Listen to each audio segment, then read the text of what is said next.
हम लोगों का प्रॉब्लम यही है, हम लोग ढर्रे से बंधे रहते हैं। मतलब एक पैटर्न चल रहा है तो वही चलना चाहिए, उससे राइट और लेफ्ट हो जाएंगे तो हमारा सरकारीपन कहीं कम ना हो जाए। सोच बदलो, अपना विज़न बदलने की ज़रूरत है। कोई ज़रूरी नहीं है कि जिस पुराने पैटर्न से हम काम कर रहे हैं तभी हमारी वैलिडिटी काउंट होगी। आज जिस दिशा में देश बढ़ रहा है और देश की राजधानी में सरकार काम कर रही है, उसमें बहुत ज़रूरी है कि हम लोग अपना विज़न जो है आज की अपडेटेड तकनीक के साथ जोड़ते हुए, आज की ज़रूरतों को महसूस करते हुए अपने व्यवहार को उस तरीके से ढालना होगा। अभी नीरज जी से मैं पूछ रही थी कि भाई हमारे जो लोग आज तहसीलदार और सब रजिस्ट्रार की जिम्मेवारी संभालने वाले हैं, तो ये लोग पहले कहाँ कहाँ थे। तो उन्होंने मुझे बताया कि अलग अलग विभागों में काम कर रहे थे और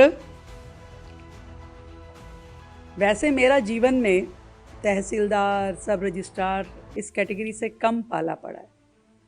कभी एक आधी बार कभी गए होंगे, कभी कुछ प्रॉपर्टी वगैरह रजिस्टर कराने, तो जाते ही बिल्डिंग में सबसे ज़्यादा सरकारी यदि कहीं लगता था तो वो आपके एसडीएम ऑफिस में, तहसीलदार ऑफिस में या रजिस्ट्रार ऑफिस में लगता है। बिल्कुल टिपिकल सरकारी कि आदमी घुसते ही हाँ भी ये कोई सरकारी बिल्डिंग है। लिफ्ट ठीक ना होना उसकी पहली निशानी है, यहाँ वहाँ पान की पीक होना दूसरी निशानी है, ऐसा लगे कि 4-5 दिन हो गए सफाई को तो वो तीसरी निशानी है, आपस में गप्पे मारते हुए लोग दिखाई दे तो चौथी निशानी है कि हाँ बैठी अभी लंच टाइम है, करेंगे, और घड़ी की सुई देखते ही लोग निकलना शुरू हो जाए, वो 5वीं निशानी। बाहर ऑफिस के बाहर लोग ऐसे नज़र आए जो आपको कहें कि क्या करना है, बताओ मुझे बताओ, अभी करा देता हूँ, वो 6ठी निशानी है।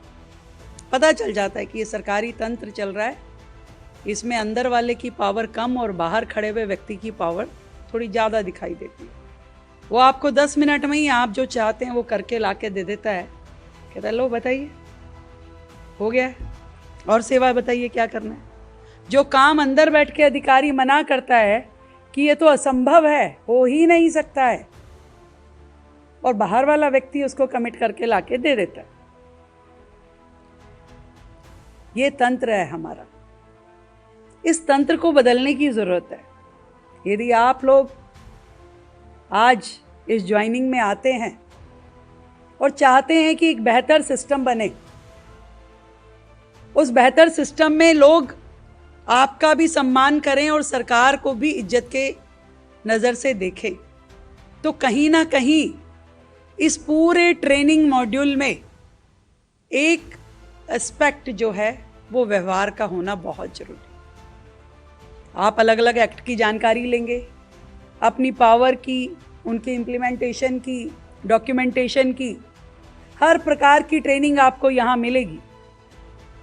क्या करना है वो सब बताया जाएगा, पर क्या नहीं करना है वो मैं बताना चाहता हूँ। क्या करना है ये लोग बताएंगे, पर क्या नहीं करना ये जरूर मैं कहना चाहूँगी। बिल्कुल सिरे से छोड़ दीजिएगा।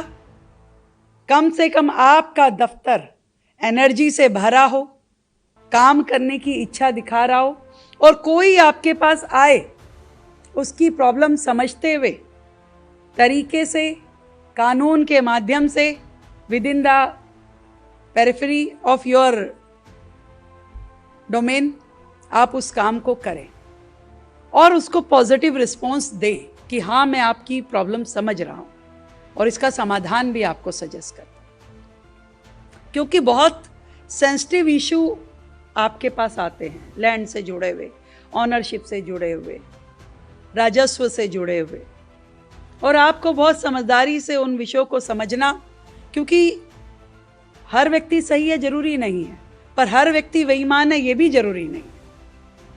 इसके लिए आपकी व्यक्तियों पे समझ और काम पे पकड़ दोनों बहुत ज़रूरी है। जब आपने ये समझ लिया कि ये व्यक्ति सही है और इसकी मदद करनी ही चाहिए, तो आप समाधान भी खोज लेंगे, बजाय उसको केवल नियम बताने के कि भाई ये नियम है और ये तो हो ही नहीं सकता है। आज राजस्व विभाग पूरी तरीके से सरकार का वो चेहरा है जो डायरेक्टली पब्लिक से कनेक्टेड है। डायरेक्टली आप रोज लोगों से मिलते हैं, आपका वो व्यवहार चाहे आपने अच्छा किया या बुरा किया, सीधा सीधा ये जाता है कि सरकार तो वो है जो आप कर रहे हैं। आप ईमानदारी से पब्लिक को अटेंड करें, लगता है सरकार बड़ी ईमानदार है। आप थोड़ा सा राइट से लेफ्ट हो गए तो लोगों को लगता है भी सरकार ऐसी ही है। हर व्यक्ति सोचता है नीचे से ऊपर तक जाता है भाई, अगर इसने थोड़ी सी भी सेवा बता दी है तो समझिए यह सेवा ऊपर तक जाने वाली है।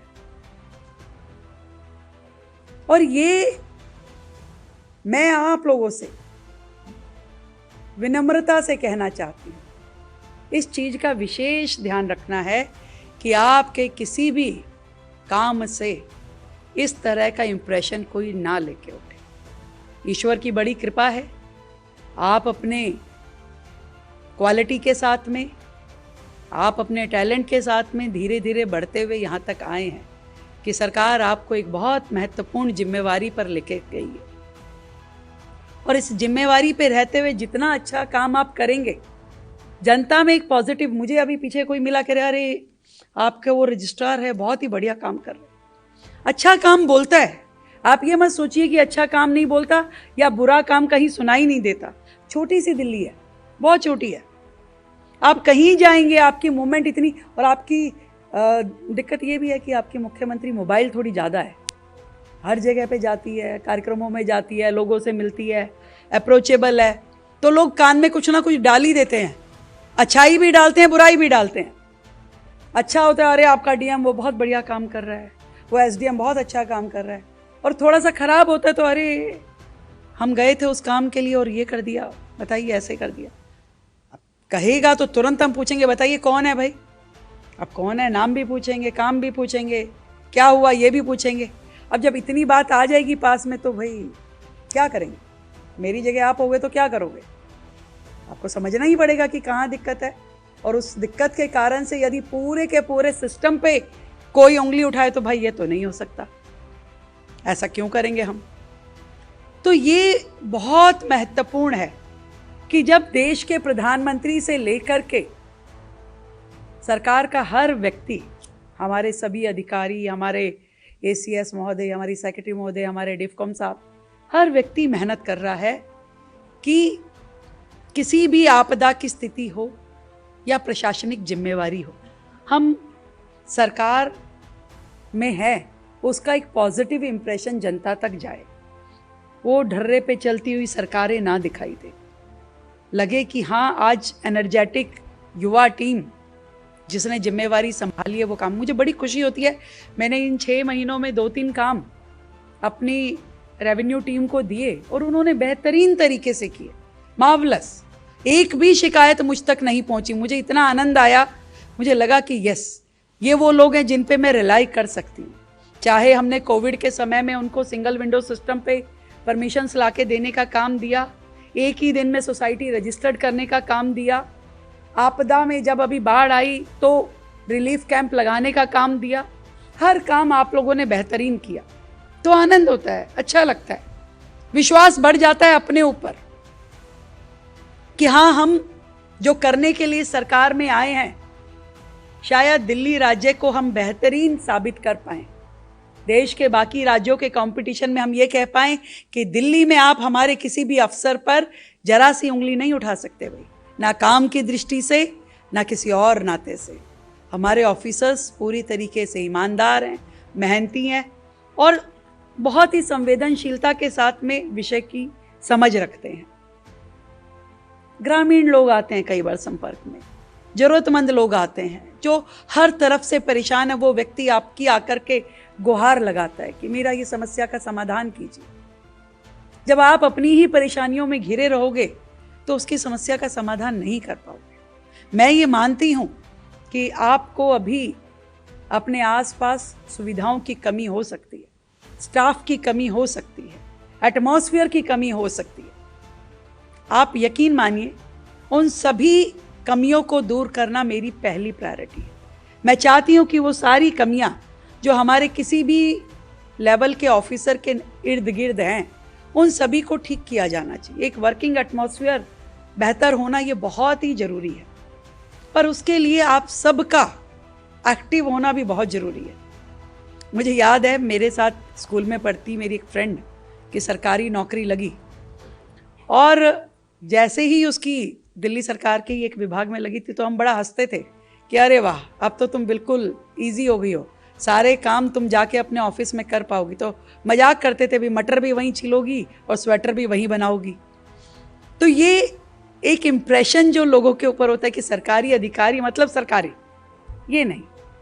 कॉर्पोरेट वर्ल्ड का यदि कोई व्यक्ति अपना डे नाइट लगा के काम करने का मादा रखता है तो हम में भी वही क्षमताएं हैं। उससे ज़्यादा कैपेबल हैं आप लोग, उससे ज़्यादा आपके अंदर समझ है, पावर है, तो उतनी ही एनर्जी के साथ काम करना होगा।